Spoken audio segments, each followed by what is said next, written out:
So, good afternoon, or already still lunchtime afternoon.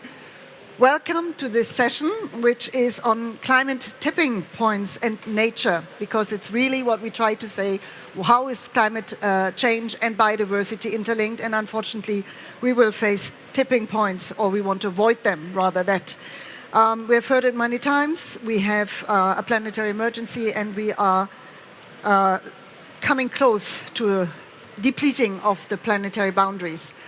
I know that some of you had been waiting patiently to actually hear our first keynote speaker. And in the next hour, we will run with very esteemed panelists, and then later also joined by even more esteemed personalities, about how we will together address all these planetary boundary challenges. And now I think, yes, indeed, I see that Professor Jon Rockström, he is now ready also to join us, and I'm extremely pleased to introduce him. It's really a highlight for us. Well, you both, of course, as well, but we were all also a little bit looking forward to hear what he's saying, because he will give us the push of why we have to act. Let me briefly introduce Professor Jon Rockström is the director of the Potsdam Institute for Climate Impact Research, and he's also a professor at the Institute of Earth and Environment Science at Potsdam University. I mean, you probably all know him. He's very internationally recognized as a scientist on global sustainability issues, and he has led the development of this new planetary boundary framework for human development in the current area of rapid global change at the Stockholm Resilience Institute. So, Professor Rockström, I'm extremely pleased to give you immediately the floor, because we are really eagerly waiting to hear your state of play assessment and what messages you want to push to us so that we act better and quicker. Please, the floor is yours. Be with you. I hope you can hear me. Excellent. And there we are, and there should be a few slides actually, because I'd like to give you a scientific update on exactly the justification for an urgent need of integrating biosphere management with climate action. And you can click through two more steps, please. So the scientific evidence is clear. We have now reached the Anthropocene. That is, I would argue, the most dramatic and fundamental message from science to humanity, that we are now putting so much pressure as a modern enterprise of the world economy on the Earth system, that we are today a geological force of change. We're leaving the Holocene, the state of the planet that has supported civilizations since the dawn of civilizations, when we left the last ice age 12,000 years ago, and have been unsustainably overexploiting natural resources and changing and damaging the climate system, that we've reached the point of the Anthropocene. Even the pandemic, shown here as the COVID virus, is actually a manifestation of the Anthropocene. We're unsustainably exploiting biodiversity and nature, with zoonotic viruses spilling over from wildlife, probably to domestic animals, to humans, and we see a rise in pandemics. All pandemics are zoonotic, and that these are a manifestation of this unsustainable exploitation. Next, please. We have the data on this. You've seen it all. We are today at the 6th mass extinction of species on Earth. The 5th one was actually when we lost the dinosaurs on Earth 55 million years ago. So we're talking big scale loss of ecological functions. We are today on track of losing 1 million of the 8 million known species, and that we have almost 70% in volume of populations of animal species that are actually in decline since 1970. Next. But this ecological crisis comes within a very special and challenging phase for humanity, which is the interconnected crisis of climate, ecology, COVID, but also geopolitical instability. And they're all interconnected, threatening the stability of the resilience of the natural ecosystems on Earth, but also making us much more vulnerable to the impacts of unsustainable climate and ecological change. Now, the IPCC, if you take the next, shows this very clearly in its latest update on the climate science. If you click twice here, what you see is that in the climate science, so the Intergovernmental Panel on Climate Change concludes first, which you have here, the high-level conclusion that the science is now unequivocal. We are causing the warming, but we're also threatening the stability of the entire planet. So we're threatening the life support systems on Earth, and that the window is rapidly shutting for a safe landing. But the next statement is, in my mind, fundamental for the discussions today on the Nature Day at COP27, namely that there should have been a text coming up here, but there we are, that a safe landing at 1.5 degrees Celsius cannot be achieved by only phasing out fossil fuels. We need to maintain the resilience in the living biosphere. The numbers are even here starting to emerge. 30 to 50% of terrestrial ecosystems on land need to be kept intact. What does that mean? Well, we have already transformed roughly 50% of Earth's land into agriculture, cities, and infrastructure. So basically, the target on nature is the number 0. We must halt the loss of intact nature to have any chance of a safe landing on climate. That's the integration point. Next, please. The IPCC actually confirms this very well in the scenarios that can take us to Paris delivery. All the scenarios on Paris delivery shown here on different types of combinations in the colored staple columns you see here, all of them assume, all the scenarios assume not only a carbon phase out in terms of coal, oil, and natural gas, but they also assume in color that the ocean and land-based ecosystems will continue to be this phenomenal resilience provider by dampening and cooling the energy imbalance, the stress caused by our emission of greenhouse gases. Roughly 50% of our emission of greenhouse gases are taking up today on land 25% and in ocean 25%, and that this is a stress reaction from nature, but it can be done under healthy conditions.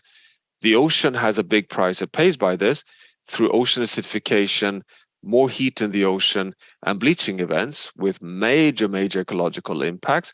But on land, we have the CO2 fertilization effect, which gives more biomass. It's a stress reaction, but so far, intact nature is able to cope with this. And the big challenge for us is to recognize the need to be stewards of nature to maintain this capacity, because IPCC assumes that we will have no surprises along the way. That is why, if you take the next slide, we have developed the whole planetary boundary framework, showing that to have a stable Earth system for the world development, to have an SDG, Sustainable Development Goals future, we cannot only focus on carbon and climate, we need to look at the other 9 planetary boundaries that regulates the stability of the Earth system, and that all of these 9 boundaries interact to have impacts on the climate system. And on the right hand, you see the latest 2022 update showing that 6 of the 9 boundaries are outside of the safe space, this green space that are the scientific guardrails that can keep us close to Holocene-like conditions. So climate change, biodiversity loss, land system change, but even fresh water, both green water, vapor flow, and blue water, water in rivers, are outside of the safe space, as is overloading of reactive nitrogen and phosphorus. Taking these together, that's what threatens tipping points in coral reef systems. That's what threatens the Amazon rainforest. The combination, deforestation, loss of biodiversity, overloading of nutrients, sediments, and water scarcity, load climate change on top of that, and the systems become more brittle. That is why, if we take the next slide, we need to follow a global sustainability pathway. What you see here is the IPCC summary of what takes us to Paris. The gray part is what we all know, decarbonization pathway, a net zero world economy by 2050. But the brown wedge is a food system that goes from source in dark brown to becoming a sink in orange. This is what we need to do in managed nature, managing land in regenerative ways, forest in regenerative ways. The quantifications are clear. We need to go from current 12 gigatons of carbon dioxide being emitted from managed nature to become a net zero point by 2030 and starting to absorb 5 to 10 gigatons of carbon dioxide equivalent per year in the second half of this century. I mean, that's 25% of our current global emissions. And then you see the green and the blue, which is to maintain the carbon sinks in intact nature. There you have it. We need to fill all these carbon buckets successfully to have a safe delivery on Paris. Are we doing progress there? Well, unfortunately not. If you take the next slide, you see the latest September 2022 mapping of the climate tipping element systems, the big systems that contribute to regulate the climate system. The color coding here is that we have now, for the first time, been able to set the temperature thresholds when they are likely to cross their tipping points. What you see in the dark red are the ones that would scientifically assessed to come first. The green ice sheet, tropical coral reef systems, the West Antarctic ice sheet, and boreal thawing of permafrost. But the next set are at risk after that because they will lead to feedbacks amplifying warming. And then you have the tropical forest systems at risk at higher temperature levels, but combined with land system change can really be at risk. And the next slide shows the temperature thresholds here. And look at the 1.5 degrees Celsius line. It is actually already threatening 5 of these tipping element systems. So the Greenland ice sheet, the West Antarctic ice sheet, all the tropical coral reef systems, the boreal permafrost, and the Barents Sea ice are likely to cross the tipping points already at 1.5. But if you look at the Amazon rainforest, for example, on temperature, we assess today that the risk of crossing a tipping point is perhaps above 2 degrees Celsius. But if you take the next slide, we have so much ecological science, and here led by Carlos Nobres and the late hero Tom Lovejoy, one of the greatest ecologists on Earth. And if you click again, we have so much evidence that tropical forest systems can tip over irreversibly to move towards a savanna state, and that the assessment is that if we cut back up to 20% of forest, we may cross a tipping point. So what I'm saying is that on temperature alone, tropical rainforests may tolerate up to 2 degrees Celsius warming. But if we lose tree cover, that temperature threshold will be much lower because of the loss of nature resilience. So we need, therefore, if you take the next slide, a combination. And we have a combined crunch here. We have higher demand on biomass on the right. We have the scenarios of not moving in the right direction on nature with the Leclerc paper on the lower left.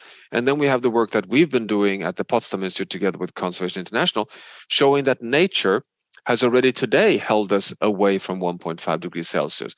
So if we had not had intact nature, we would have already had missed the Paris target. So that's why we need, if you take the next, to really build in the 10 must-know insights on biodiversity. And this was led by colleagues at the Potsdam Institute with Kirsten Toneke and colleagues, and just outlining what science says on the need to integrate biodiversity and climate, how biodiversity actions strengthen planetary health, how they strengthen also equity and dimensions of economic development. If you take the next slide, we have so much insights here that can guide the charge on managing biodiversity for human well-being. And the pathway can, if you take the next slide, be quantified.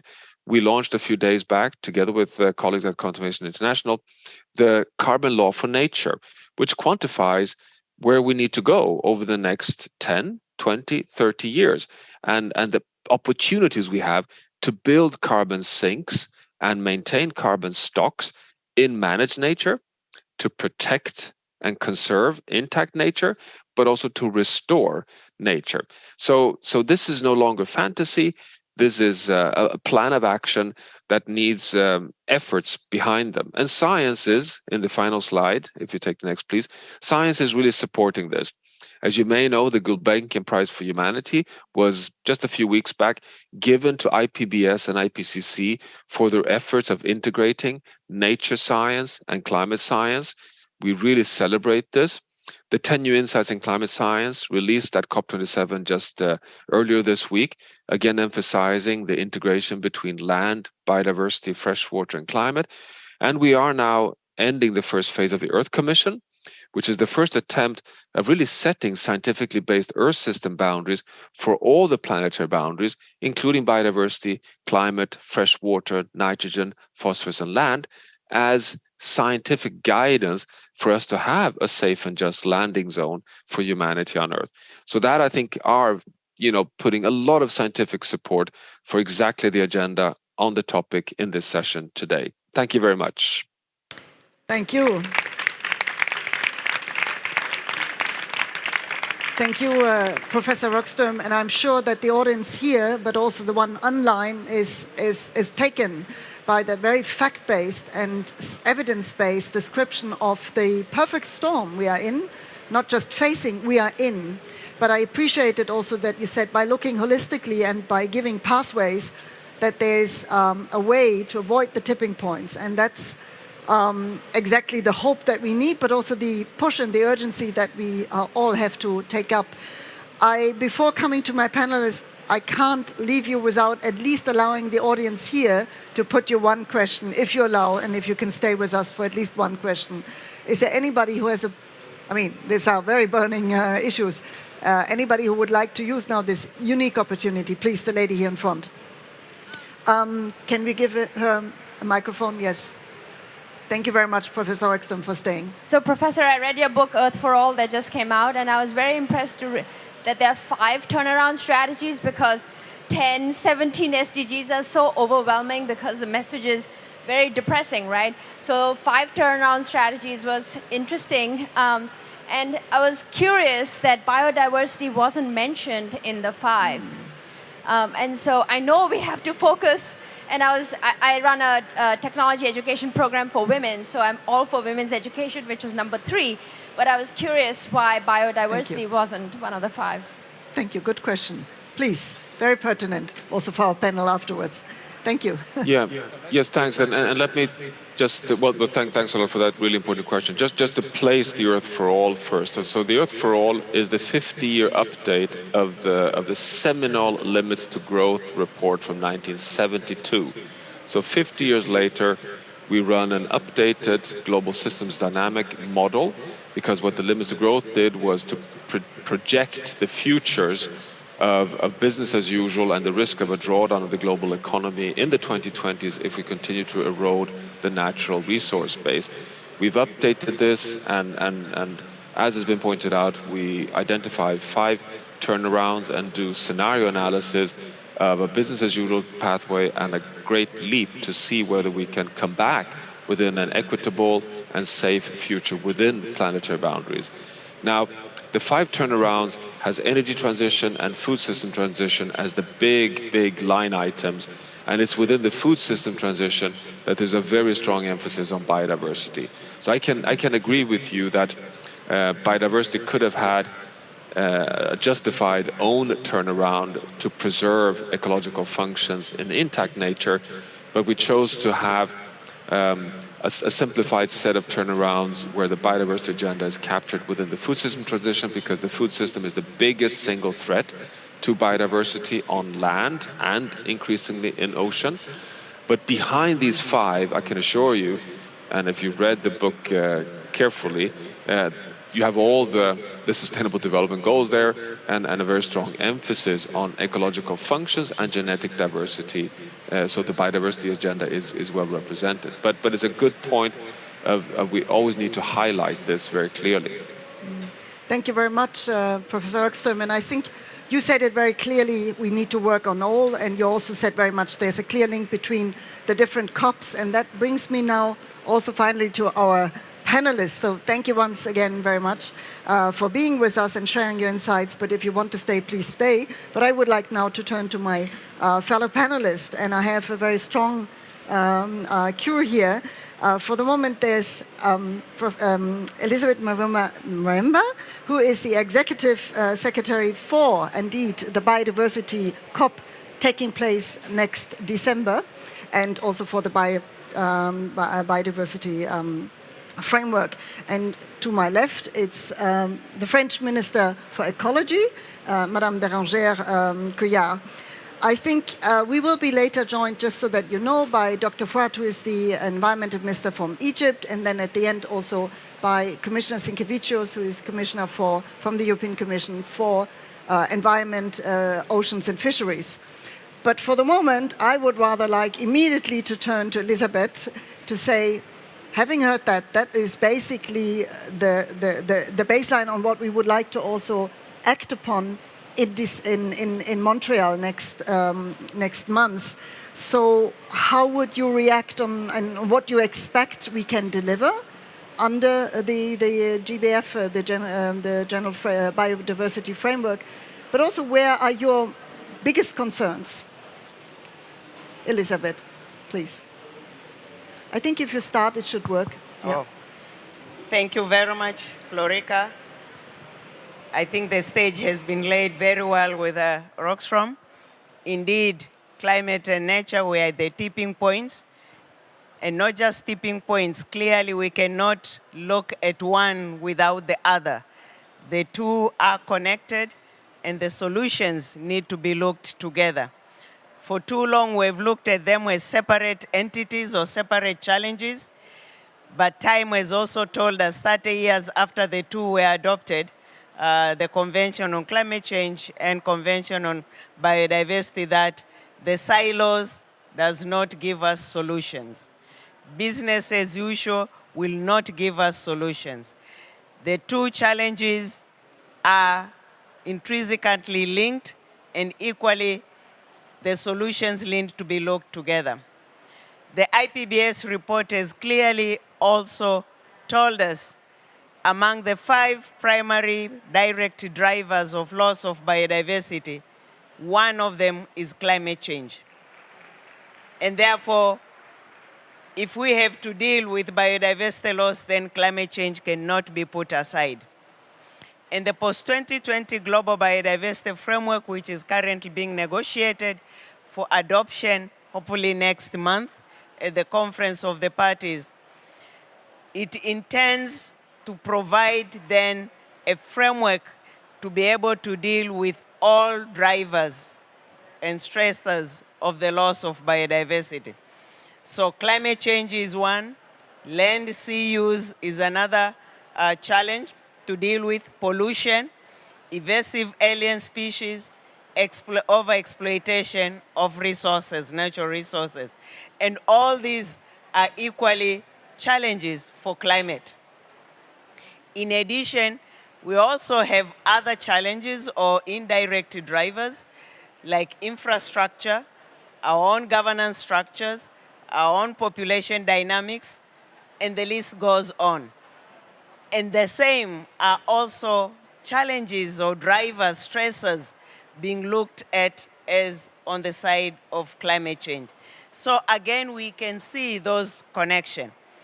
So what do we want to achieve under the post-2020 Global Biodiversity Framework? The framework is expected to provide that pathway which will lead us to the long-term vision of living in harmony with nature. But pathway with goals and targets, which we hope by the next few years, 2030, we will not be where we are today. And if the scientists have been clear and told us we still have a chance, and this is our last chance, unfortunately, we do not have many years. So the framework will have 4 goals. The mission is the same, long-term, living in harmony with nature by 2050, with about 21, 22 draft targets on the table. And each of these targets will also be contributing, if actions are taken on the ground for its implementation, will contribute also to climate change. Although one target is specifically looking at reducing the impacts of climate change under the Paris Agreement, but that needs to be read together with the rest of the other targets. The target dealing with reducing or eliminating extinction of species, target looking at sustainable agriculture, sustainable land use, sustainable marine environment. looking at also reducing and eliminating harmful subsidies to biodiversity and repurpose to sustainable or positive biodiversity in nature activities. So you can see all these are also needed for climate change. We should not be surprised why even here part of the negotiations going on is looking at nature-based solutions as solutions for climate change. The biodiversity community will include ecosystem-based approaches. So clearly, if nature provides part of the solution to climate change, and indeed, the scientists have said 30% of climate mitigation will come from biodiversity conservation, that's not a small percentage. So biodiversity needs climate, and climate needs biodiversity, and we cannot or no longer separate them. It took us 30 years to reach where we are to understand that, but better late than never, as the scientists have told us, and not surprising and delighted that we are here, Climate COP, as a roadmap, giving us that landing strip to Montreal for the biodiversity. And we hope and looking forward for the positive outcomes from the climate discussions, which actually will influence further discussions going on under the post-2020 Global Biodiversity Framework, among others. Thank you. Thank you, Elisabeth. And this is absolutely, shall we give you also applause? And also, let's face it, some encouragements, because as Executive Secretary General, you really need that encouragement, because it's a daunting task. But as we have heard, if we are now not acting, we will not get several other occasions. And speaking about this holistic approach, in the end, it is going local. It goes to the states level. And that makes me turn to the French minister, because France has advanced a lot and has been one of the first in driving forward. The issue of deforestation, for instance, was meant, and how much it could contribute. France was very much en avant, as they said, on a lot of proposals, circularity, pollution. Can you share your reaction to what we heard, but also give us a little bit of hope that states can act together under the umbrella? Oui, merci beaucoup de me donner l'occasion de pouvoir m'exprimer. Thank you so much for this opportunity to be here and talk to you. I will say that the presentation Joe and Roxanne brings a lot of new things. We have climate change, which is occurring. We had a lot of biodiversity, desertification, degradation of soil and land. And so these are challenges which are crucial but huge. And so we should try to change them. But so we have to take action and to changes, and otherwise it will be larger and larger. So the idea here, and thank you for highlighting that France was in the forefront of the actions. You have said it, and thank you for this. But the President of Republic, President Macron, has reaffirmed his decision to say that the climate is not undissociable to biodiversity, and so it is inevitable to we have to work together for the good of the planet, so that the planet is still feasible. And so we have to have answers that will be coordinated in this issue. So it is major. We have different layers, different levels, because each country has to act in its homeland. We have the European side as for the France, and we have the international level. As for France, the president has been engaged to so that the prime minister should talk about and deal with ecology. And so the idea was to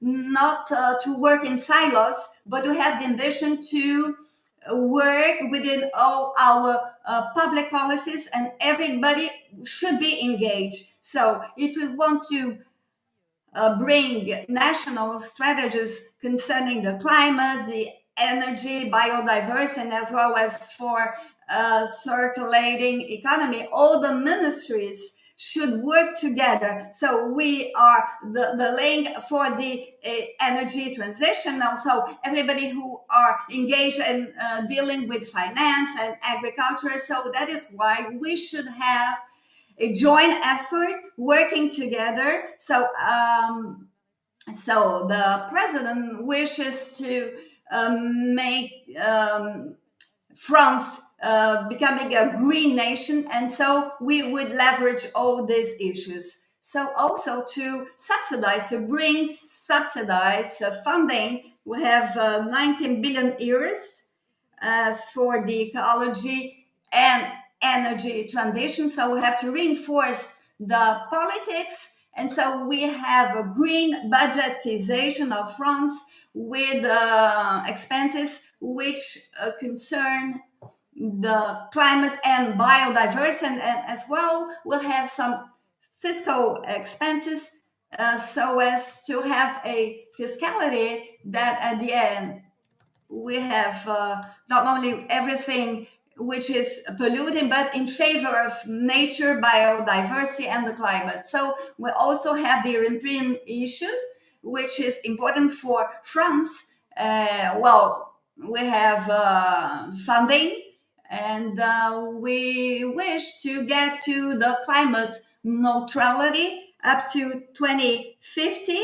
Well, it is an ambition, but anyway, we should preserve biodiversity, we'll bring a circulating economy and try to fight against all kinds of pollution. We have the international level, and so being here at the COP 27, we want to thrive, and to our aim is within 3 weeks we'll be in Montreux. And we have also the biodiversity issue, which is a very important issue and topic. So that is why we in France and also Europe, if I may say so, we want to get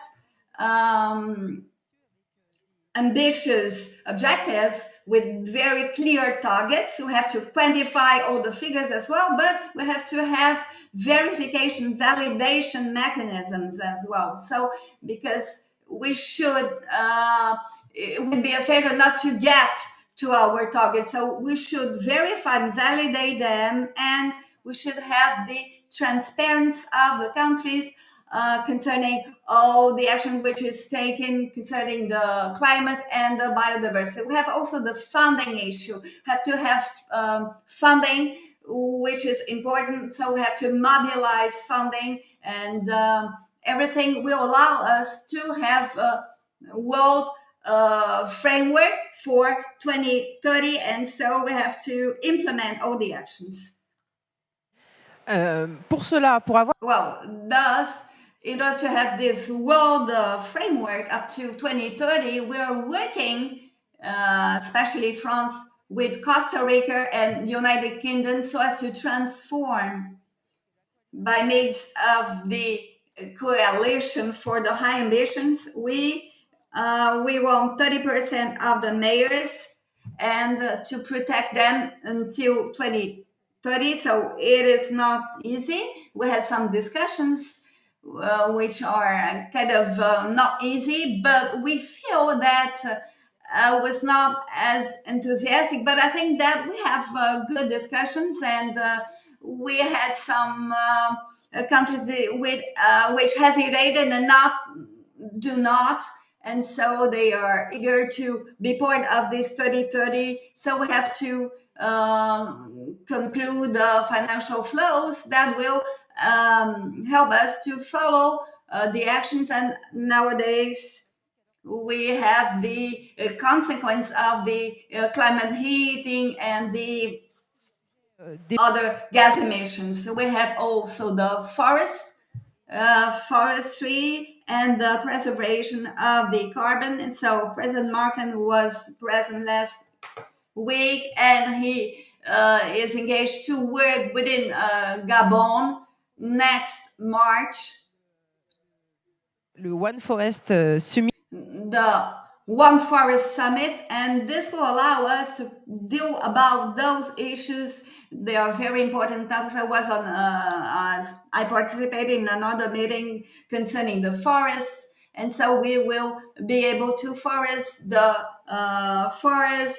carbon sinks, and because this is fundamental for us to preserve the maximum that was given to by the Paris Agreement. So 1 degree. So otherwise 1.5 degree. Otherwise we should change the situation. So this is what we heard from the other participants. Thank you so much.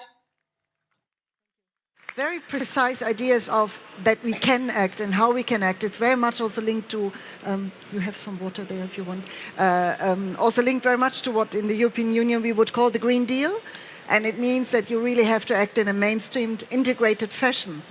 And that means when you look at nature, you have to look at the different ecosystems. You have to talk about not only land degradation. When you talk about land grabbing or land degradation, you also have to look at the soil health, forest, water. All of this is one big circle, actually, a package.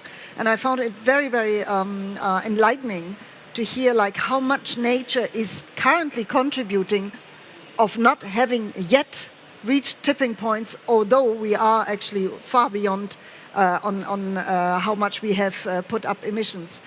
When we now go to, and we see that we have to work on the integrated measure, a lot is talked about always financing, and financing is an extremely important part.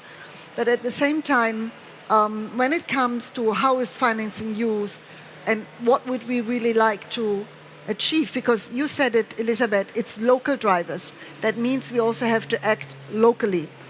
Of course, climate change and biodiversity loss, they exacerbate each other, actually, right? I mean, the more I lose natural carbon sinks, the more then the climate change is aggravated. But what do you see as stumbling blocks? How would you say, what should we absolutely have to get up in Montreal? What we cannot miss? For instance, the minister has talked about the 30+30, and that is often understood like protecting of 30% land, 30% of water, that may be fresh water, but also marine areas. And it's often seen like, oh, but there's a contradiction because it means I cannot use my land anymore. At least not, but we want to say yes, but sustaining. How would you react to all of this? Because there's resistance, we have such a transformation in front of us, which is not just an ecological transformation, not just an industrial transformation, it's also a social transformation of how we consume, how we produce. What encouragement can we get from you to nevertheless go on that path? You are really putting me on the spot. I'm sorry. Let's see. We're on the same. We all want to. Indeed, the finance question is a big issue still to be settled, so to speak, as the negotiations for the global biodiversity continue. And it is big because we have learned from the past, and this framework is building upon the Aichi biodiversity targets, for which we did not reach any of the 20 at global level, although at national level good progress was made in a number of them. But one of the difficult to even meet was difficult for a bigger part of the biodiversity population to implement or to get the adequate resources needed for implementation of the different targets. Although the international financial flows doubled as expected under the Aichi Target 20, that was still inadequate to really fulfill all particularly also when we look at national obligations, all the 20 targets. So now we are in a situation whereby a number of countries are saying, yes, we need a transformative, ambitious framework, but only if it is accompanied with a means of implementation. And means of implementation include resource mobilization, resources for implementation, capacity building, technology transfer, monitoring accountability framework. With regards to financial resources, and we are delighted that recently we have heard pledges and commitments on increasing financial resources for biodiversity, which is really encouraging and particularly encouraging as the negotiations continue. But there are also proposals on the table on establishing a specific biodiversity fund.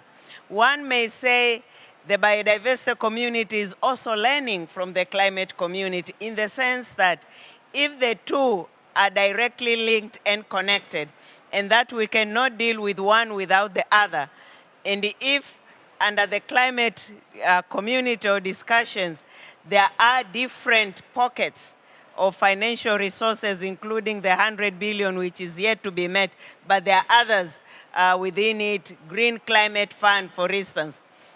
And then biodiversity community also wants to see the same. Yes, recently at least there has been more and more looking at, for instance, Green Climate Fund to be able also to support those projects which have core benefits also for biodiversity. But the biodiversity community will tell you that Green Climate Fund was established under the climate, or by the Climate COP, and therefore the mandate is given by the Climate COP, and biodiversity community, therefore, or biodiversity COP cannot mandate the Green Climate Fund on its needs. So there are those kind of issues which are being raised. One. Two, part also of the recent encouraging announcements has been climate finance, also a percentage being dedicated to biodiversity. The worry is they want also to make sure that the 100% which had been dedicated to climate, now 30% or 20% going to biodiversity, does not make in the end both lose. Not fulfilling fully the changes needed for climate solutions, and in the end not fulfilling fully for biodiversity. And in the end result, instead of solving the climate, then both become half-baked cooks.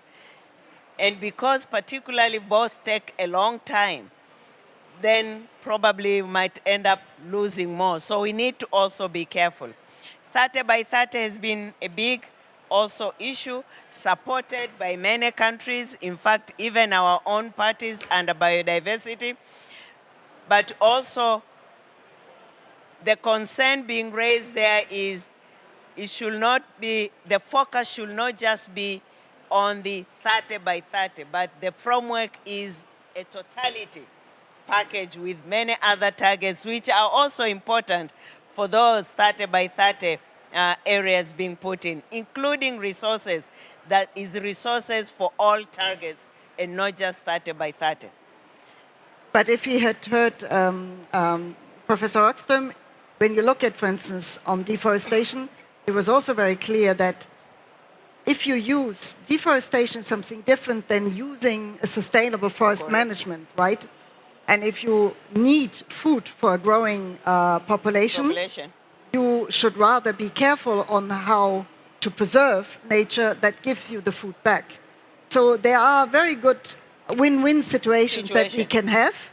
And that is the one that we have to look at. And when we talk about the 30%, for instance, on land, it is carbon sinks, but it's also about keeping food through healthy and sustainable forms of use. I see that we are now also joined by our commissioner.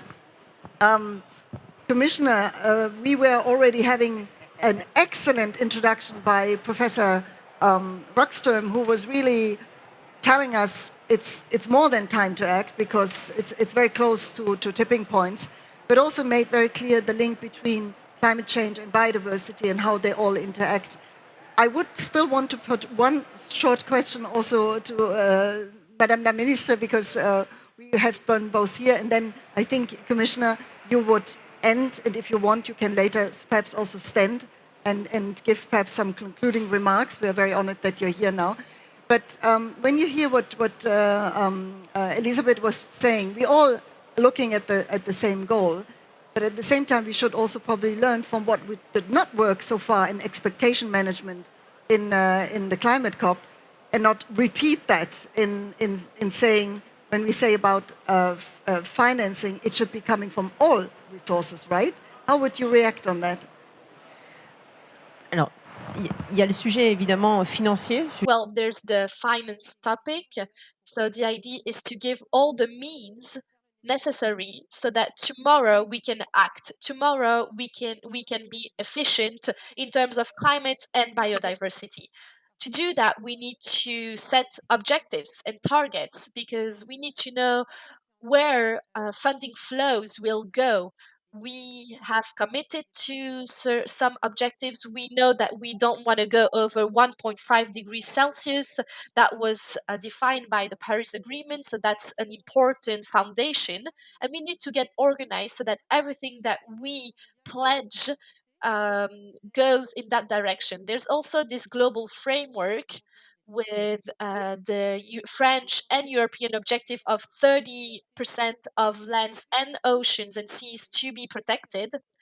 And then we also need to highlight the initiative of the Egyptian presidency that brought on the table the topic of biodiversity through its initiative on nature-based solutions. And I think that's a good thing because we can act for biodiversity while favoring nature based solutions. That was an alternative that was given through COP27.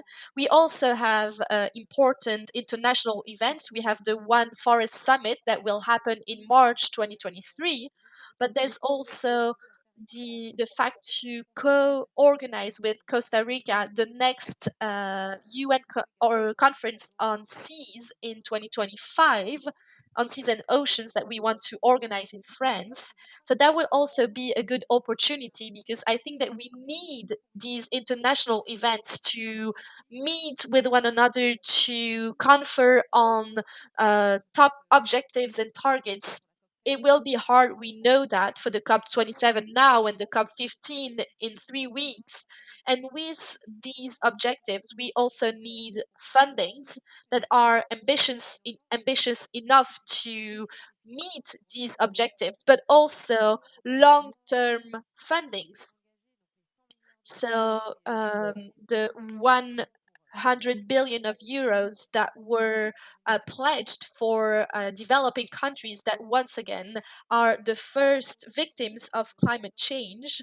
Well, today we have this fund that is planned only on the short term, and we need to have longer term perspectives because we will need to accompany climate change and all the changes that it will have on the long term. So for me, we need a vision to 2050. A EU-sponsored event, your event, so we would like to hear your ideas on how to take it forward and how to make this interconnection. And if you please want to perhaps stand at the lectern. Thank you very much. So you hear the Commissioner Sinkevičius, Commissioner responsible, as I said in the beginning of this session, responsible for environment, oceans and fisheries. You have the floor.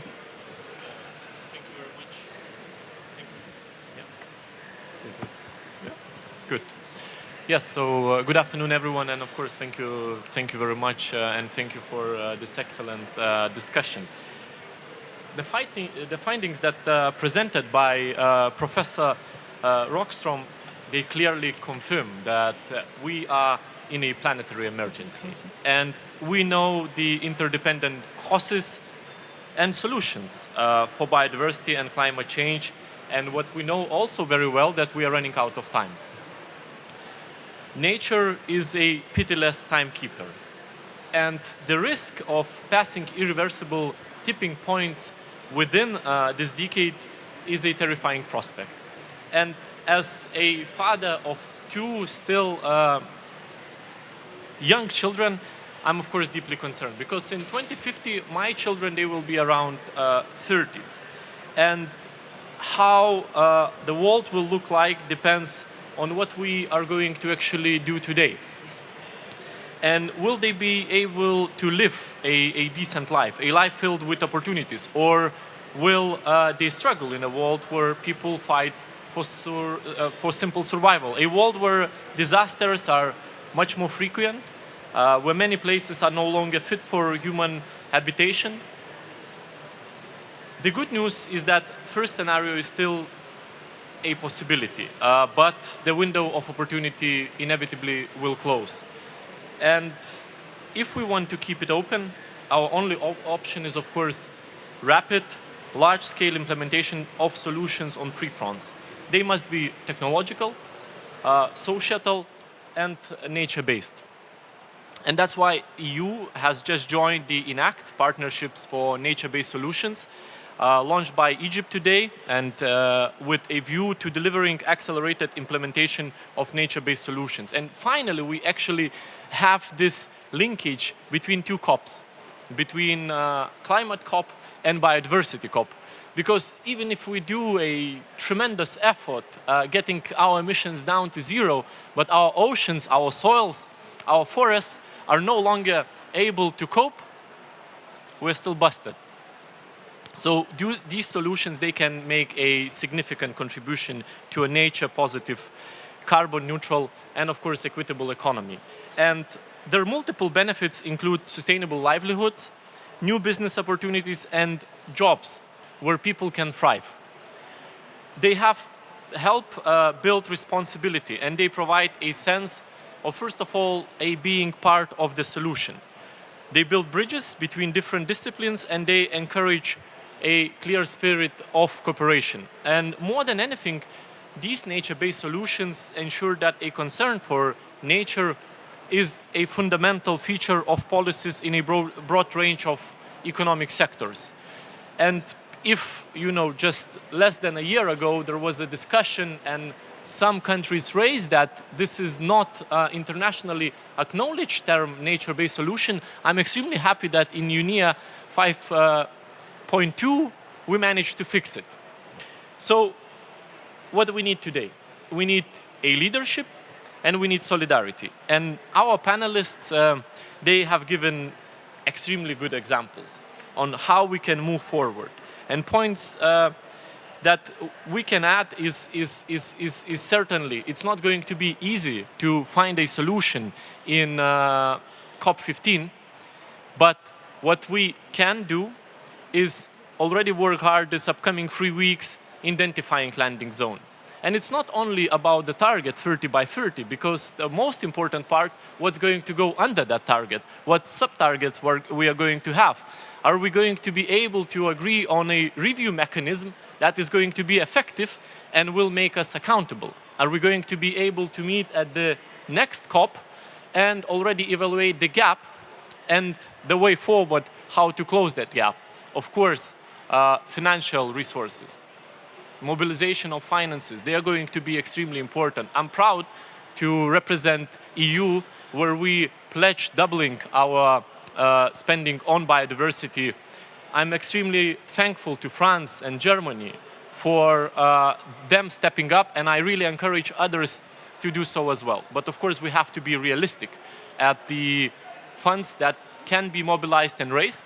We have to tip in all possible resources, but also we cannot be selling an illusion that creating new mechanisms will somehow increase those funds. So we have to work with what's already created and ensure that we start implementing since the day one, because we are 2 years behind. Due to COVID, we lost 2 years in our transition to 2030.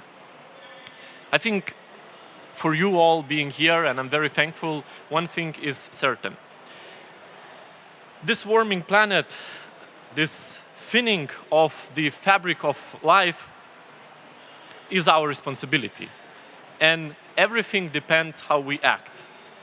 And it's not going to be easy. It means rapid, far-reaching action. It means moving out of comfort zones and building new partnerships. It means, of course, a systemic change. where the well-being of people and the protection and restoration of nature are the top priorities. And stepping up implementation requires, first of all, improved communication, increasing education and stepping up investment. And increasing investment, of course, alone won't be enough. We also need to strengthen those financial and non-financial means of implementation and then transform and reform our economic and financial sectors. I think governments in each of our member states, but also parties of the convention, they can do a lot to incentivize businesses to find a connection with the nature and be accountable for their economic activities. Clearly, we are going to need a lot of effort. COP15 is not going to be an easier meeting than this one, but I'm optimistic. I'm optimistic that we can have this Paris moment for our nature, for our biodiversity, and only from there we will go even further in understanding that without nature, without healthy ecosystems, this fight is unfortunately meaningless.